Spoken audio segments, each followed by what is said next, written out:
This episode is brought to you by Kia's first 3-row all-electric SUV, the Kia EV9, with available all-wheel drive and seating for up to 7 adults, with a 0 to 60 speed that thrills you 1 minute and available reclining lounge seats that unwind you the next. Visit kia.com/EV9 to learn more. Ask your Kia dealer for availability. No system, no matter how advanced, can compensate for all driver error and or driving conditions. Always drive safely. Welcome to the Human Capital Innovations Podcast, your go-to source for personal, professional, and organizational growth and development. We hope you tune in often for all things people management, organizational development and change, organizational leadership, and social impact related. Maximize your personal and organizational potential with Human Capital Innovations Podcast.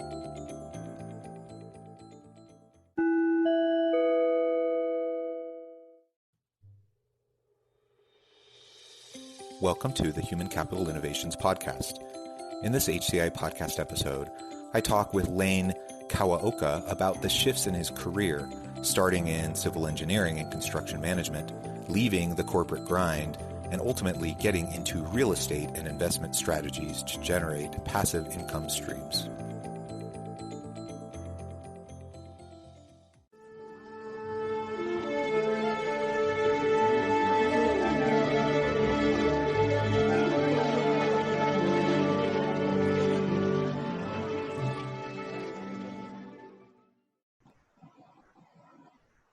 Lane Kawaoka, welcome to the Human Capital Innovations Podcast. Hey, thanks for having me, John.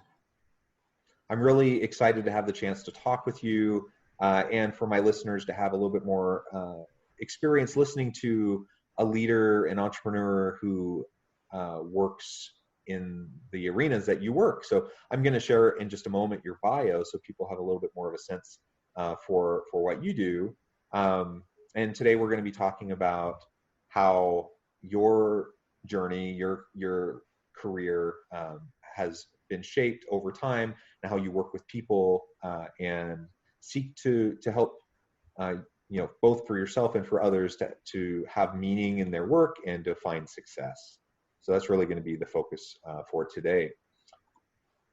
Lane Kawaoka currently owns 3,500 plus units across the U.S. He lives in Hawaii and recently quit his day job as a professional engineer with an MS in civil engineering and construction management and BS in industrial engineering.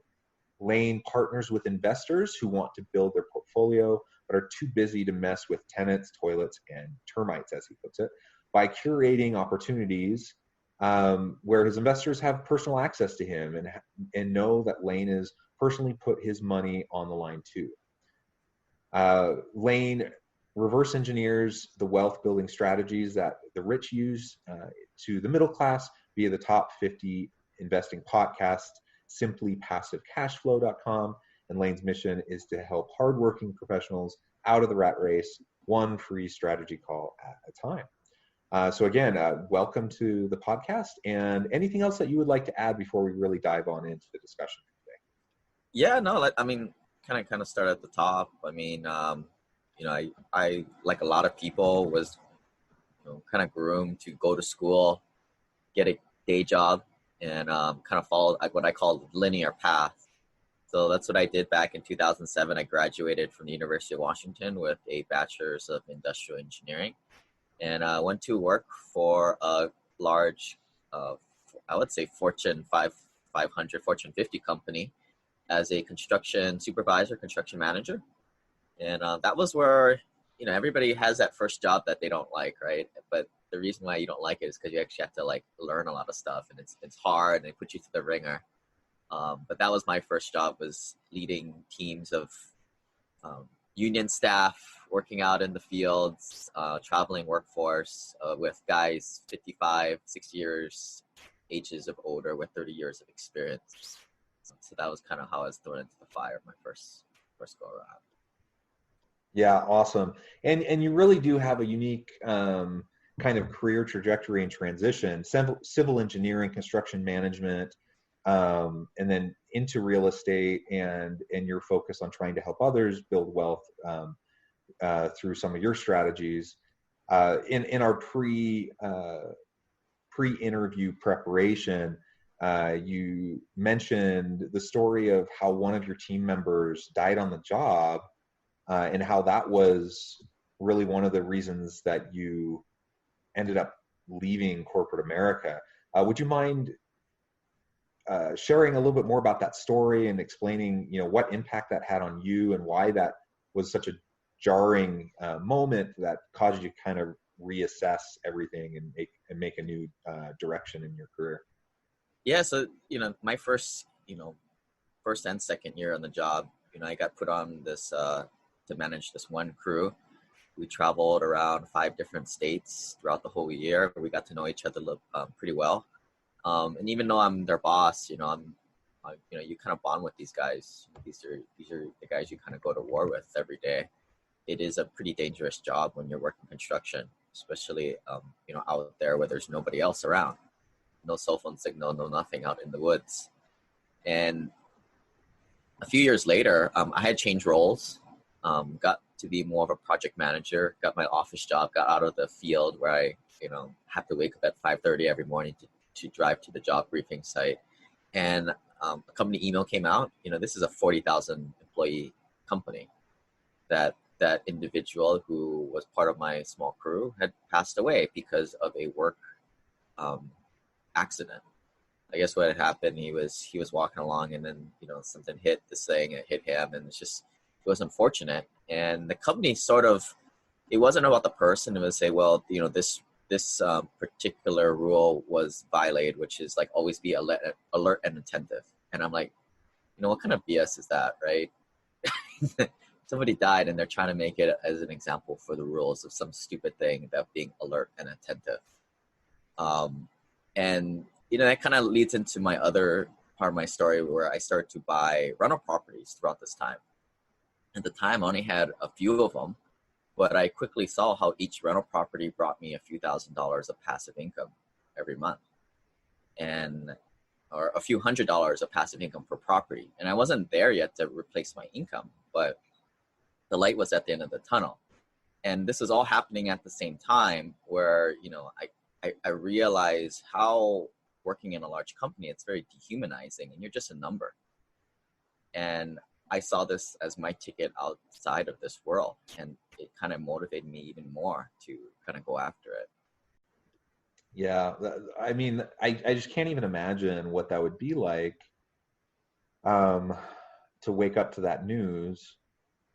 It would certainly be jolting, but what would be even more jolting would be, like you described, that email that you got from corporate, basically trying to wash their hands of liability. That's how I interpret what you said. That they're trying to wash their hands of liability and push the blame of the accident onto the victim. And man, talk about insult to injury. You're the employees are in his team, and you're all dealing with this news of his loss, and then you have to kind of deal with that. I haven't dealt with anything like to that extreme in terms of like actual life and death, but I've seen those types of scenarios play out again and again and again in organizations. And despite whatever the best of intentions may have been from the company, the result is almost always the same. It's demoralizing. It diminishes trust. And everyone who's reading that email is simply saying, oh, I see how it is. If something bad happens, they're going to come after me. They're not going to have my back, and they're just going to find a way to scapegoat. And that doesn't create for healthy organizations. It doesn't result in healthy teams where people really truly will have their back. Instead, what it creates is an environment where everyone's trying to watch their own back and protect their own interests, and instead of really truly trying to collaborate and work together in meaningful ways. Right. So I mean, it depends like on who's listening, right? Like I think a lot of the younger guys, you're in the matrix, right? They're telling you, they're kind of brainwashing you that, yeah, your role is important. You're helping build this thing to help America or whatever. And then you start to realize, 5-10 years into your career, you become jaded like everybody else. I guess for me, that was just my moment of, the inevitable of, kind of realizing that, hey, I'm just a number here and they don't really care. And, yeah, my first few years I powered through because I thought I was unique and special, doing a special thing for this special company. But no, it was, it's just part of the big machine. Yeah, and that's really too bad. And it's such a loss to the organization because then they lose good people like you who then go on to do innovative things and have great success where they could have tapped into your potential. And instead of doing that, they created an environment where you felt disillusioned. It's the age-old story, and we see it replicated over and over and over again. Some of that is just kind of the natural, like maybe I'm hitting my midlife crisis, or I'm just a little disillusioned with corporate America after my idealistic stage. I mean, some of that might be a little natural, but it's also evidence of kind of a culture of dysfunction in a lot of corporations that treat people like numbers instead of people as people. And one thing that I've learned over time is that the best possible outcome for organizations is when they're people-centric. That's people-centric both in terms of their employees, but also in terms of their customers. And when you're authentically motivated towards bettering the people around you, great things happen. Innovation happens within the organization. People are more motivated. Customers are more loyal. People do interesting, creative, empowering things, right? When that kind of an environment is in place. And when it's not in place, bad things happen. And you have dysfunction and people leave because they're not happy. And ultimately you have an organization that is churning through people, and which is incredibly expensive, and just all the negative outcomes that can come of it. So I think there's certainly possibility for people to have long, fulfilling, successful careers in corporate America. But you're illustrating why so often people end up leaving and going the entrepreneurial path on their own. And it doesn't need to be that way. Like, it's not an either or kind of thing. And we could find ways for people to have their entrepreneurial spirit and passions emboldened and supported within organizations if organizational leaders would allow it. And a lot of times they just don't. Right. Yeah. I mean, a lot of my investors are high paid professionals, doctors, lawyers, engineers, accountants. And I always tell them, well, you got to figure out what your highest and best use is. And when we talk about entrepreneurship, it's not about really quitting your day job, right? It's about, it could possibly just be buying a rental property and doing it that way. So a lot of these guys have taken the attitude of, look, I know we're not here to build dreams or, make magic happen at this day job. I'm here for a paycheck. Make no mistake. But I'm going to take that paycheck and I'm going to buy rental properties, buy assets that produce income so that I can leave this job well before I'm 40 or 50 years old. So it's a means to end.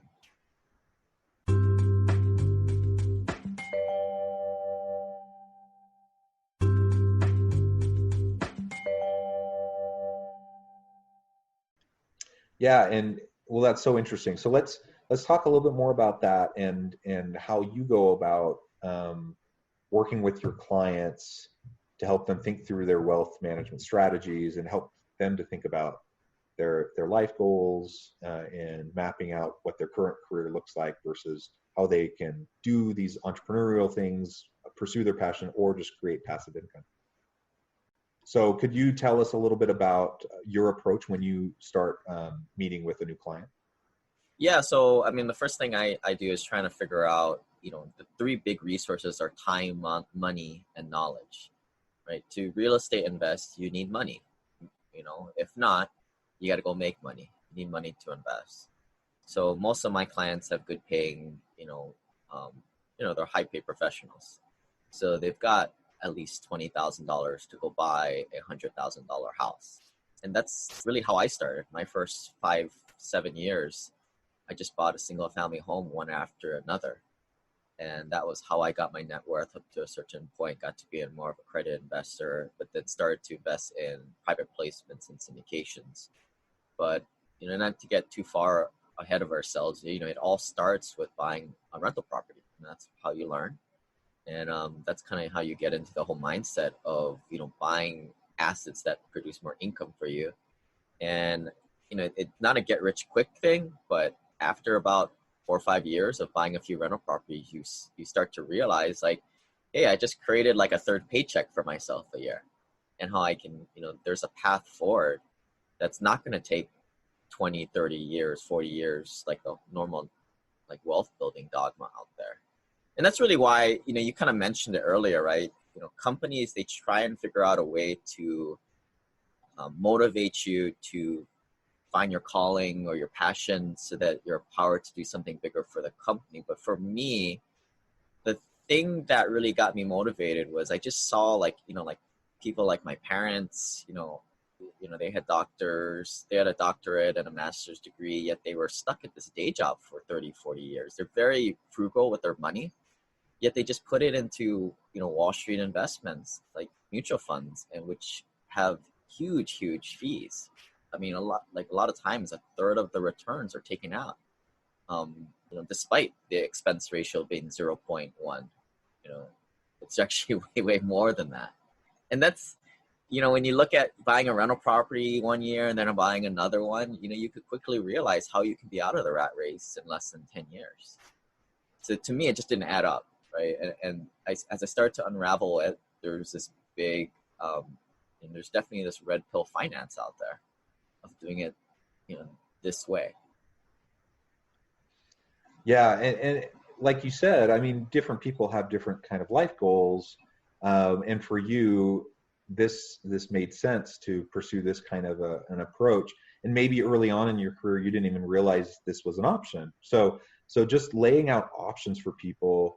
I like how you described it early on in your introduction, that you saw things as you were really on a very linear path. You saw things as a very linear type of an approach to a career.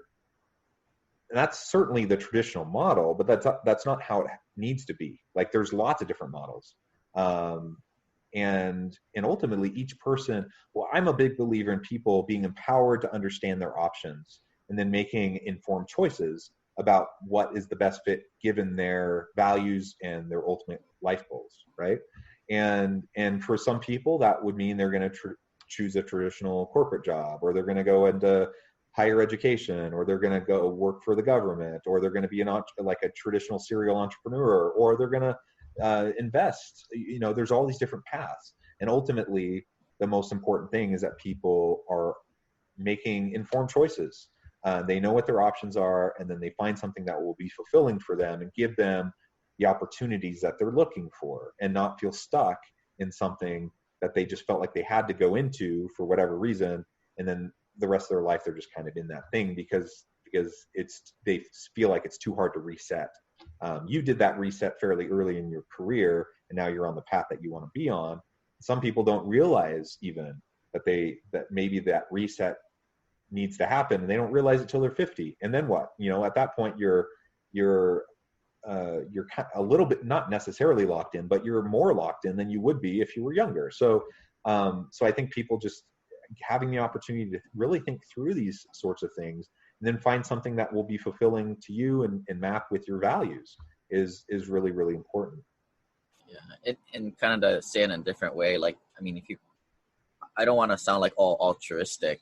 I mean, because for my first 5 years doing this, I was out for myself, right? I needed to put my own oxygen mask on, to use that term. I just wanted to get myself out of the rat race and get financially free. I didn't care about anybody else. And that's why I think to say, oh, you need to find your passion, I don't really believe that. I think people need to get self-preservation first. They need to feel like they're good. I bought my first rental property in 2009. And then for the next 5 years, I kind of just plugged away at it. It wasn't until that, I had 3 or 4 properties until I kind of got the more abundance mindset where I realized I was good. I was going to be good. I wasn't financially free by any means, by 2014 and 15. But I saw the path there. I was going to be financially free very soon. And then I started to realize that, man, life's going to be pretty boring if I just sit on the beach and drink pina coladas and take Instagram pictures of my food and travel the world, like how some of these other financial independent guys are. And that was kind of where I was, I started to see the whole matrix in terms of how the financial system works and, how misleading and how it robs people of their retirement and their money in the process. And that was kind of where the switch happened for me to more of a mission-based model. But, I think a lot of people, they just have to put on their own oxygen mask first, right? I think it's hard to go to step 3 without going to step 2. Yeah, and I think, as you're describing that, it just reminds me simply of Maslow's hierarchy, that I do think people have their physiological and safety needs. They need to have shelter. They need to feel like their basic needs are met, like they're good.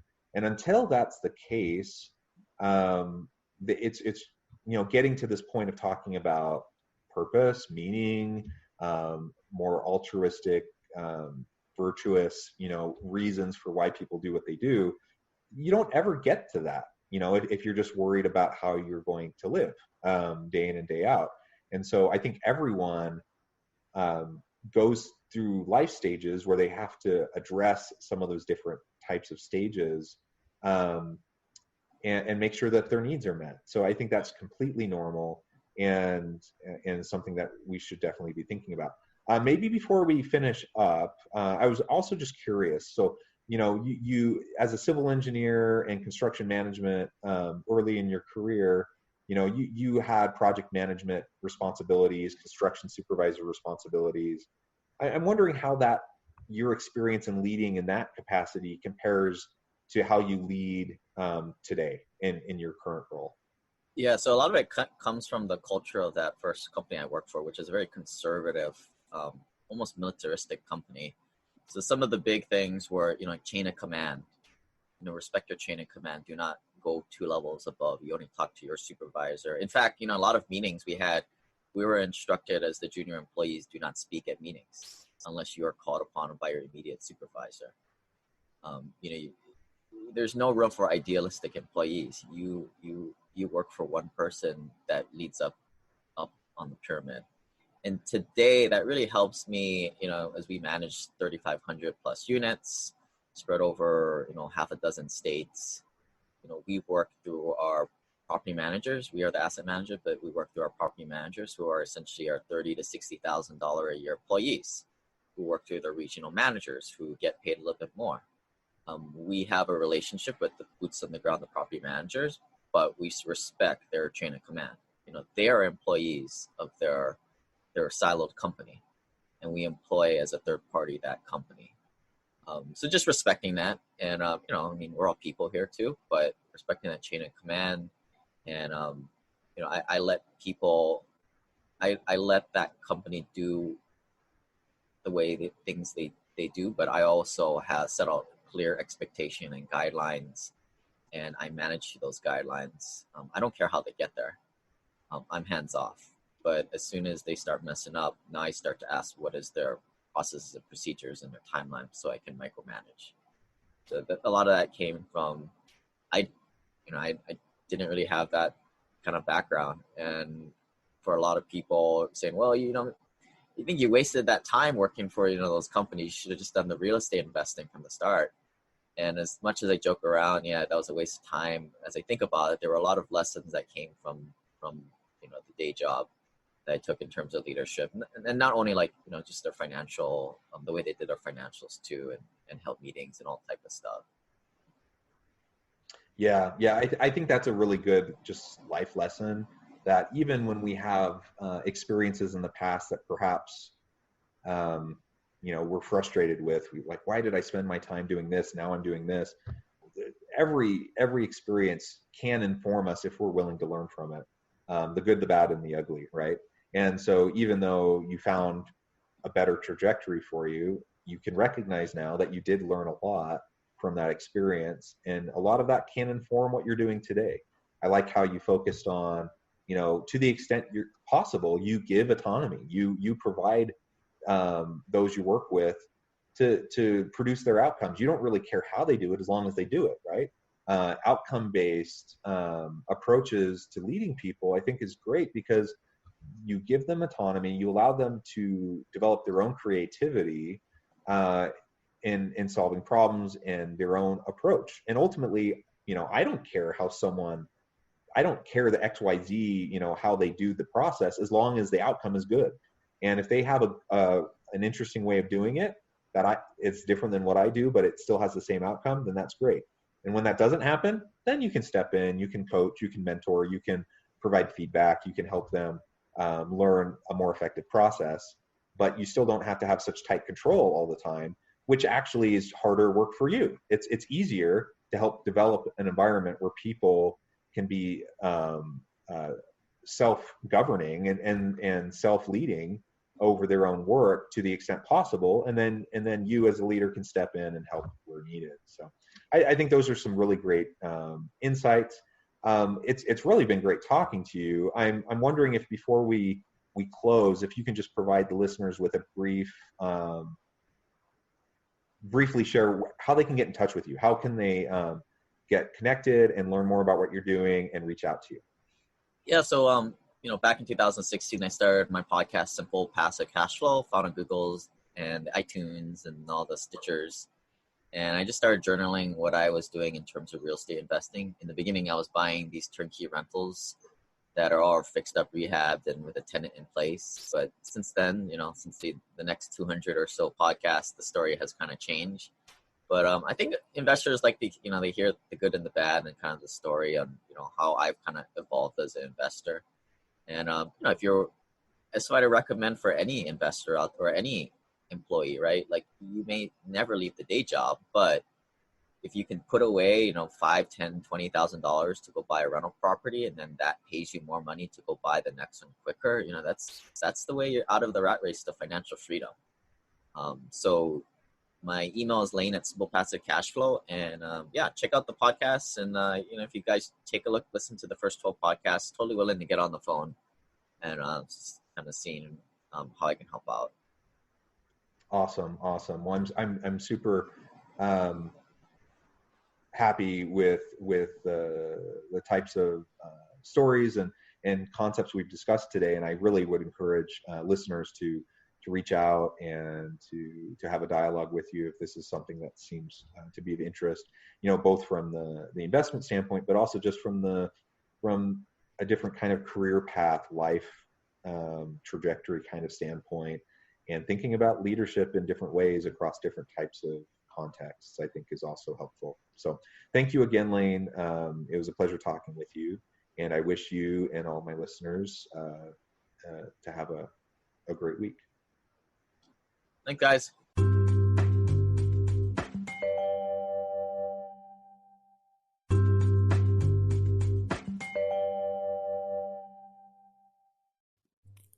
Thanks again for joining us for this episode of the Human Capital Innovations Podcast. I hope you stay healthy and safe and that you have a great week.